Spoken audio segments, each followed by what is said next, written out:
こんにちは、あやはれです。今日は163センチ58キロだった私が2ヶ月で48キロまで減量した1日の食事を紹介します。以前に紹介した1日の食事ルーティンとそんなに変わっていないのですが、今回は暑い夏を乗り越える食事の工夫や夏の食材を使っていますので、夏バージョンのダイエットレシピとして参考にしてもらえると嬉しいです。食事を紹介する前に私が10キロ痩せるまでの経緯とダイエット方法を簡単にお話しします。以前から動画を見てくださっている方は今までの動画で話した内容と重複しますので、概要欄からスキップしていただければと思います。私は昨年4月からダイエットを始め、運動せずに食事改善のみで2ヶ月で10キロ減量しました。約1年半経った現在も体重をキープしています。もともと運動が大の苦手で、これまで何度も運動するダイエットに挑戦しては挫折を繰り返していました。そんな時に出会ったのが、ダイエットは運動1割、食事9割という本で、一旦苦手な運動は諦めて、食事改善のみでダイエットに挑戦してみようと決意しました。私が実践したことは大きく2つ。1つ目に、お米やパスタ、パンなどを主食とした食事から肉や魚などのおかずを中心とした食事に変えていきました。ダイエット以前はお米やパスタなどの炭水化物を中心に献立を考えていましたが、肉や魚などのおかずとなるタンパク質を中心とした食事に変えることで減量することができました。なぜタンパク質を意識することで痩せられたかの理由については前回の動画で詳しくお話しているので、そちらをご覧いただけると嬉しいです。2つ目に1日の水分量を大幅に増やしました。私は重度の便秘症だったのですが、1日水を2リットル飲む、昼と夜に毎食腸活スープを飲む、毎朝 15g のココナッツオイルを摂る、この3つを習慣化することで毎朝排便できるようになり、減量に影響したと考えています。そんな私がダイエット中に毎日どんなものを食べてどうやって習慣化していったかを解説しながら、朝昼晩の3食レシピを紹介していきます。何か一つでも参考になると嬉しいです。では早速朝食から紹介します。私の夏の朝食メニューはプロテイン、玄米おにぎり、ココナッツオイル入りキウイヨーグルトです。まずはプロテインを飲みます。今日はザバスのソイプロテインココア味を飲みます。私は基本的に飽き性なので、プロテインはいくつかストックしてその日の気分に合わせて飲んでいます。1食 20g のソイプロテインに調整豆乳約 200ml 入れて約 21g のタンパク質を摂ります。最近私は家庭菜園を始め、夫は塊根植物にはまり、朝プロテインを飲みながら植物たちを眺めるのが日課になりました。次に玄米おにぎりを作ります。玄米ご飯に梅を入れて海苔を巻いたら完成という超ズボラ飯です。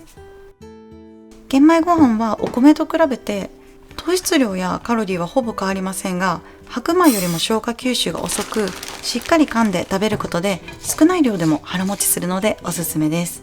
私はいつも 160g ずつ冷凍保存し、朝と昼に 80g ずつ食べます。玄米はレンジで温めると少し硬くなってしまうので、水 30ml かけてから温めるとふっくらします。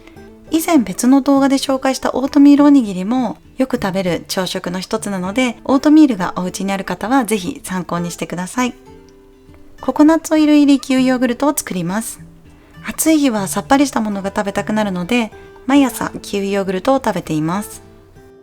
ココナッツオイルを大さじ1杯加えます。私にとってココナッツオイルは排便のための起爆スイッチで、毎朝取った後 2,3 時間程度でトイレに行きたくなります。もし便秘に悩んでいる方でまだココナッツオイルを試したことない方は試してみてください。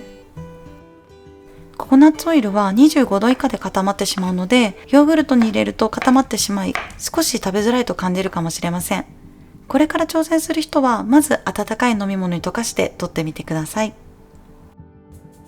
午前中のお仕事を開始します。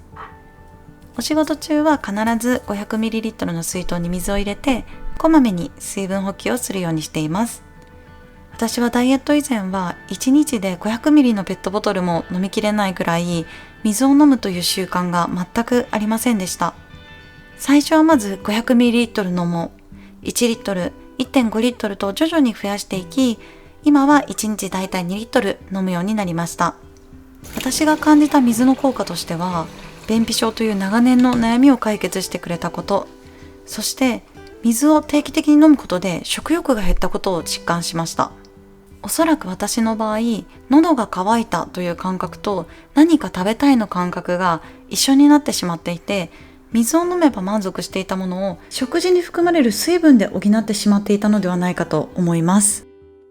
今ダイエット中であまり水分を摂る習慣がない方は、まずは 500ml から少しずつ量を増やしてみてください。必ずしも2リットル飲まなければいけないというわけではないので、まずは習慣づくりして自分に合った1日の摂取量を探してみてください。昼食を作ります。このニトリで買ったプレートにタンパク質 20g を摂ることを意識して食事を作ります。今日の昼食メニューは玄米ご飯、卵焼き、鮭、納豆、わかめスープです。材料は玄米ご飯 80g、卵3個、ネギ適量、鮭1/2切れ、納豆1パック、わかめ 4g、ごま適量。調味料はみりん、醤油、鶏ガラスープの素、ごま油を使います。まず鮭を焼きます。鮭を半分に切って魚焼きグリルで焼きます。ネギ入り卵焼きを作ります。ネギを適量みじん切りにします。ネギはスープにも使うので少量スープカップに入れておいてください。卵3つ割り入れたらネギ、醤油大さじ1、みりん大さじ1を加えます。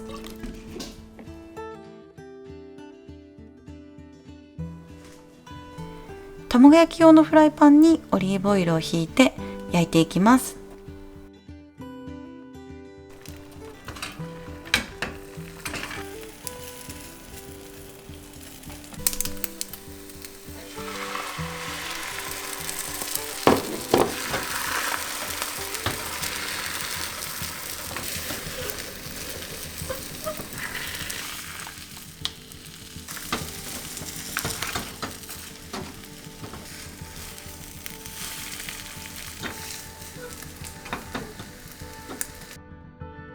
わかめスープを作ります。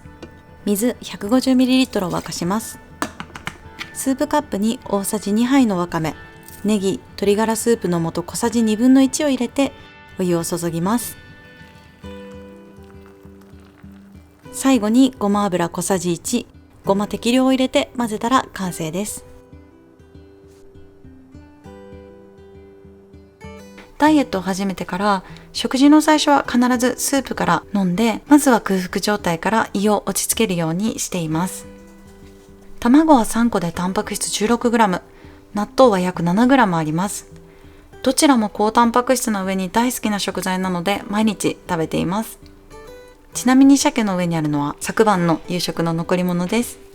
それではいただきます。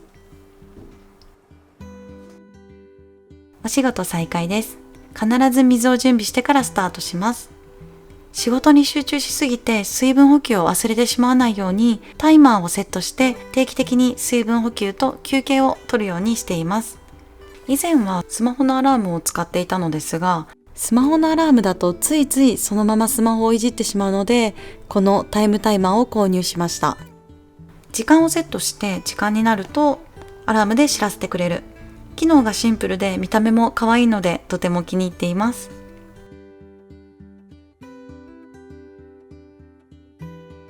小腹が空いたので冷凍オイコスを食べます。ダイエットをきっかけに間食も見直しました。基本的に素焼きナッツか高カカオチョコをいつもストックして仕事の合間に食べています。夏はどうしてもアイスが食べたくなるので、アイスの代わりにオイコスかパルテノを冷凍してアイス代わりに食べています。長時間冷凍庫に入れているとガッチガチになってしまうので、食べる1時間前に冷凍庫から出して少し溶かします。生理前になるとお菓子欲が爆発するので、最近は低糖質なスイーツ作りにも挑戦しています。そちらはまた別の動画で紹介するので楽しみに待っていただけると嬉しいです。夕食の準備をします。夕食メニューはレンコン鶏つくねと夏野菜炒め、オクラの味噌スープ、焼き豆腐です。材料は豆腐 150g、長ネギ3分の1本、鶏胸ひき肉 150g、玉ねぎ2分の1個、レンコン2分の1個、トマト2分の1個、ズッキーニ3分の1個、エリンギ1本、オクラ2本。調味料は醤油、酒、みりん、片栗粉、味噌、本だしを使います。まずは焼き豆腐を作ります。ネギを斜め切りにします。味噌汁用に少しだけみじん切りをしてスープカップに入れておいてください。豆腐は木綿豆腐でも大丈夫です。木綿豆腐の方はそのままフライパンで軽く焼いてください。私は絹豆腐が好きなのでクッキングペーパーで巻き2分レンジで温めます。フライパンに豆腐を入れ、両面焦げ目がつくように焼きます。焦げ目がついてきたら4つに崩します。斜め切りしたネギを加えてさっと炒めます。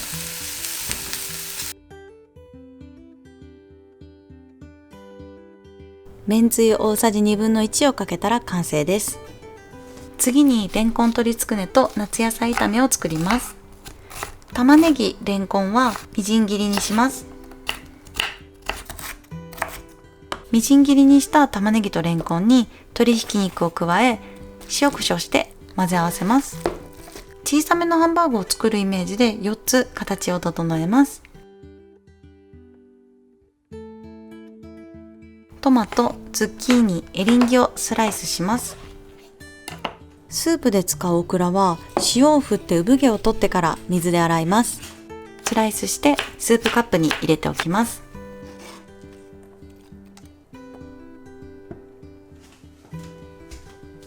フライパンに大さじ1のオリーブオイルを入れ、焼く直前に片栗粉をまぶして焼いてください。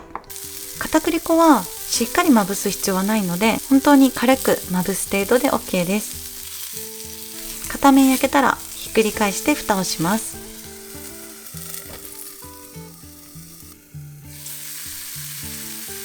醤油大さじ1、みりん大さじ1を加えて味付けして完成です。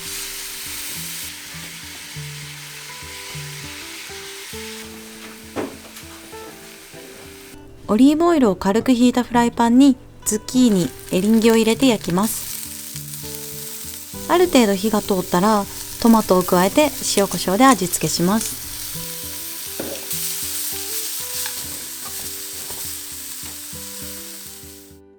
オクラの味噌スープを作ります。スープカップに入ったオクラとネギはレンジで600ワット40秒温めます。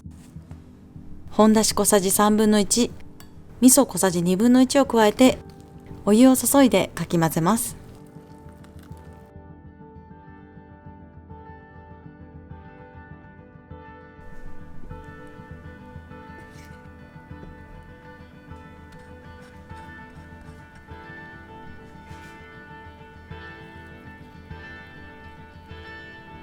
夏野菜はトマトを一緒に加熱することで塩コショウだけでも十分味がついて美味しいです。鶏ひき肉 150g でタンパク質約 30g 取れる夕食レシピです。私は夜ご飯を食べる時間が9時以降になることが多く、夜ご飯には玄米ご飯よりも豆腐の方が胃の負担の軽い感じがあるので豆腐を食べることが多いです。夜ご飯で大事にしているのは、これから睡眠をとる自分の体に負担がないか。私は炭水化物を豆腐に置き換えることで眠りやすいと感じますが、炭水化物が睡眠導入剤になってくれる人もいると思います。ルールに縛られすぎず、この動画をきっかけにいろんな食材を試して自分の体の変化を確かめてみてください。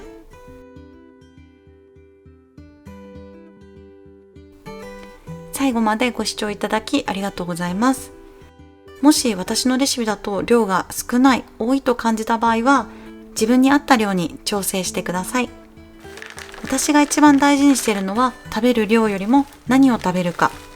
栄養面だけでなく、自分の好き嫌いという感覚も含めて、自分にとってその食材がいいか悪いかを判断しています。どんなにダイエットにいいと言われる食材でも、まずいものは食べたくないし、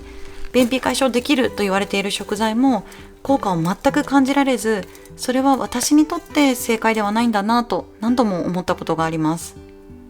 自分を研究対象として、まずは人のやり方を真似して実践してみる。毎日継続することがストレスなら思い切ってやめる。これぐらいなら継続できそうと思ったら続けてみて、自分の体の反応を見る。そうやって自分の痩せるルールを作っていきました。私の方法が誰にでも当てはまるとは思っていませんが、もし私の痩せた方法の中で何か一つでも誰かの参考になればいいなと思い動画を作っています。これからもリクエストがあればコメントでお寄せください。以上、あやはれでした。